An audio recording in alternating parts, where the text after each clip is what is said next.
स्वागत है आप सभी का एक बार फिर से हमारे YouTube चैनल पर। आज हम आपके सामने एक ऐसे राष्ट्रपति की कहानी बताने जा रहे हैं जो खुद एक आदमखोर था। अब आप सोच रहे होंगे कोई देश कैसे एक आदमखोर को अपना राष्ट्रपति मान सकता है।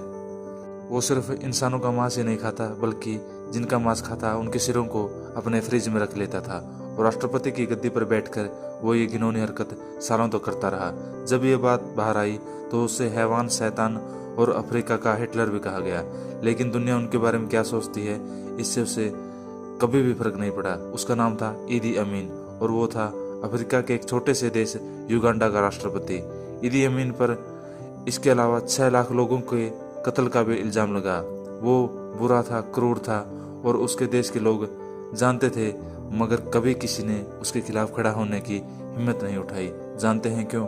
क्योंकि एक बार कुछ लोगों ने उसके खिलाफ आवाज उठाई थी और उन्हें पहले खुलेआम लकड़ी के खंभों से बांधा गया और फिर उनके मुंह पर काला कपड़ा लपेटकर उन पर गोलियां चलवा दी गई।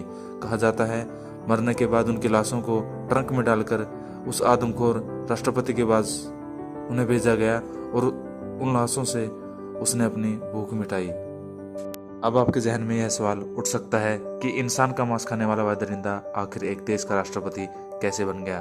तो सुनिए आदमखोर ईदी अमीन के राष्ट्रपति बनने की दिलचस्प कहानी। यह जितनी ही दिलचस्प है उतनी ही खूनी भी है, क्योंकि एक समय था जब ईदी अमीन सेना में एक सिपाही थे। युगांडा की सेना में ईदी अमीन एक अदने से सिपाही थे। अमीन के पास एक बेहद चालाक और खूंखार दिमाग था, लेकिन उनकी तरक्की की सबसे पहली सीढ़ी बना उनका राक्षस जैसा शरीर। ईदी अमीन का कद 6 फुट लंबा और उसका वजन 160 किलो था। उसके जिस्म में जानवर जैसी ताकत थी और इसी ताकत को बनाया उसने अपना हथियार।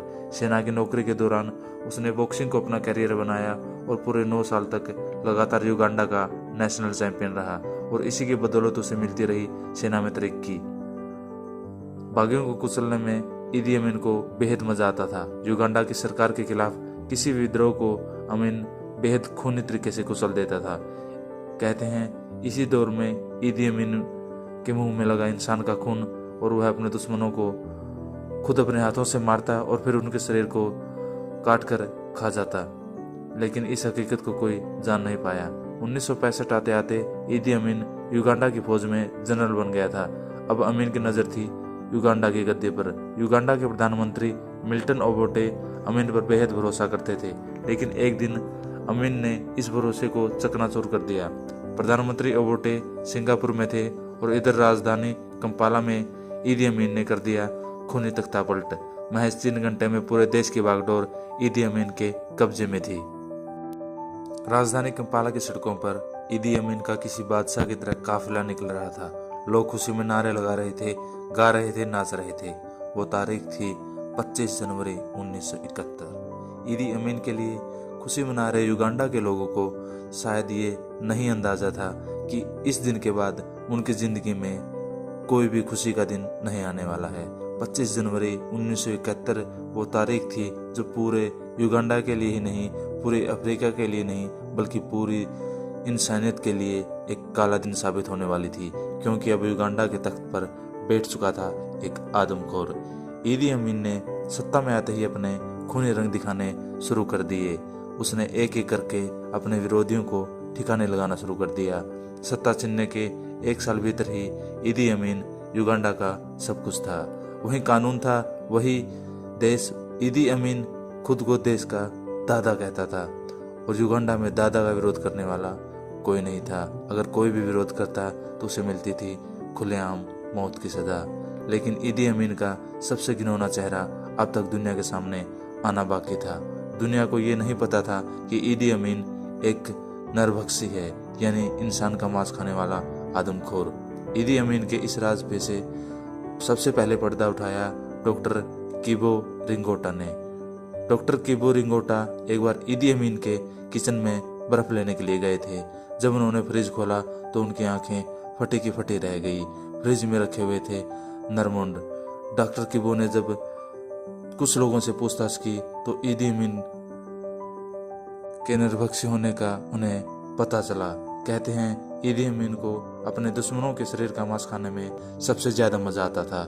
ईदी अमीन इस वहशियाना हरकत का सबूत एक और डॉक्टर ने 1975 में ईदी अमीन की खूनी करतूतें जब युगांडा के बाहर पहुंचने लगी तो दुनिया ने उसे एक नया नाम दिया, अफ्रीका का हिटलर।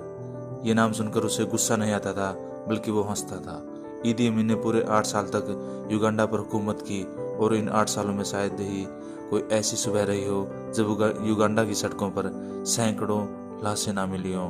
दावा किया जाता है कि अपनी सत्ता के दौरान ईदी अमीन ने पूरे 6 लाख लोगों को मौत के घाट उतार दिया। सारी इंसानियत ईदी अमीन से नफरत करती थी, लेकिन ईदी अमीन को सबसे ज्यादा नफरत थी हिंदुस्तानियों से। उसकी नफरत का अंदाजा इसी बात से लगाया जा सकता है कि उसने पल भर में फैसला लेकर 1 लाख हिंदुस्तानियों को युगांडा से बेदखल कर दर दर की ठोकरें खाने को मजबूर कर दिया था। दरअसल जब युगांडा पर ब्रिटेन की हुकूमत थी, उस दौर में हजारों हिंदुस्तानियों को ब्रिटिश सरकार युगांडा लेकर गई थी। उनमें से ज्यादातर वहीं बस गए और अपनी काबिलियत की बदौलत उन्होंने युगांडा की अर्थव्यवस्था में अपना दबदबा बना लिया। ईदी अमीन जब सत्ता में आया तो उसका सबसे पहला शिकार वहां रहने वाले हिंदुस्तानी ही बने। 4 अगस्त 1972 के दिन ईदी अमीन ने 90 दिन के अंदर सारे हिंदुस्तानियों को 2 सूटकेस के साथ युगांडा छोड़ने का फरमान सुना दिया। उसका मानना था कि युगांडा की संपत्ति पर सिर्फ युगांडा के लोगों का ही अधिकार होना चाहिए। ईदी अमीन के इस फरमान के बाद वहां रहने वाले हिंदुस्तानियों में हड़कंप मच गया और अपने जमे जमाए धंधा पानी छोड़कर हिंदुस्तानी ब्रिटेन भागने लगे। उस समय देश के प्रधानमंत्री इंदिरा गांधी ने भी ईदी अमीन को चेतावनी दी, लेकिन सन की तानाशाही से अनसुना कर दिया। ईदी अमीन जरूरत से ज्यादा निर्कुंज होता जा रहा था। कभी वो इजराइल के विमान का अपहरण करवाता तो कभी खुल्लम खुल्ला अमेरिका को धमकी देता। उसके सिर पर लीबिया के तानाशाह कर्नल गद्दाफी का हाथ था। गद्दाफी की ताकत पर ईदी अमीन को इतना भरोसा था कि उसने पड़ोसी मुल्क तंजानिया से दुश्मनी मोल ले ली। 30 अक्टूबर 1978 के दिन ईदी अमीन की फौज ने तंजानिया पर हमला बोल दिया। अमीन की मदद के लिए कर्नल गद्दाफी ने लीबिया की सेना भी भेज दी। अमीन की सेना और गद्दाफी की फौज ने मिलकर पूरे 6 महीने तक तंजानिया के साथ युद्ध लड़ा। आदमखोर ईदी अमीन के दिन अब लदने वाले थे। तंजानिया की फौज धड़धड़ाती हुई युगांडा की राजधानी कंपाला में दाखिल हो गई। वो तारीख थी 10 अप्रैल 1979। ये ईदी अमीन के जुल्म की हुकूमत का शायद आखिरी दिन था। 6 लाख लोगों के खून से अपनी प्यास बुझाने वाला ईदी अमीन हमेशा के लिए अब युगांडा से भाग चुका था और अपने पीछे वह छोड़ गया था खून खराबे और बर्बादी के निशान। लेकिन फिर भी युगांडा की जनता बेहद खुश थी, वो जश्न मना रही थी। ईदी अमीन सबसे पहले अपने दोस्त कर्नल गद्दाफी के देश लीबिया गया, वहां से पहुंच गया सऊदी अरब। अगले 24 साल तक ईदी अमीन सऊदी अरब के शहर जेद्दा में रहा और वहीं 20 जुलाई 2003 को उस खूंखार तानाशाह राष्ट्रपति की मौत हो गई। ईदी अमीन युगांडा के लोगों को ऐसे जख्म देकर गया था कि वो कभी भी उन जख्मों को भुला नहीं सकते थे। ईदी अमीन से युगांडा के लोग इतने गुस्से में थे कि उसकी लाश को भी वहां दफनाने की उन्होंने इजाजत